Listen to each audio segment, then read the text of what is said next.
श्री साईबाबा संस्थानच्या वतीने आयोजित गुरुपौर्णिमा उत्सवाला यंदा साईभक्तांचा अभूतपूर्व प्रतिसाद मिळाला आहे।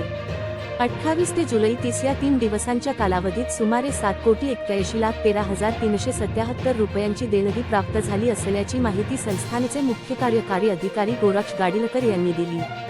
या देणगीत रोख स्वरूपात 2,04,00,000हून अधिक रक्कम दक्षिणा पेटीत जमा झाली, तर देणगी काउंटर, ऑनलाईन, कार्ड, चेक आणि इतर माध्यमांतून मोठ्या प्रमाणावर निधी प्राप्त झाला।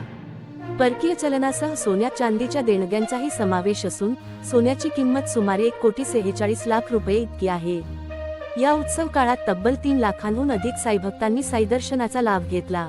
साई प्रसादालयात जवळपास 1,94,000 भक्तांनी प्रसाद भोजन घेतले, तर हजारो भक्तांना अन्नप्रसाद व बुंदी प्रसादाचे मोफत वाटप करण्यात आले। याशिवाय शाश्वत लाडू प्रसादातूनही 71 लाख रुपयांहून अधिक उत्पन्न मिळाले।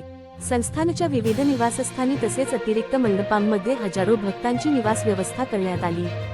विविध भागांतून आलेल्या 39 पालख्यांमधील पदयात्री भक्तांनीही या सुविधांचा लाभ घेतला।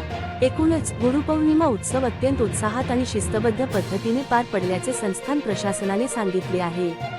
शिर्डी शहर प्रतिनिधी Shri Rajendra Gunbale, Maharashtra today TV news Shirdi.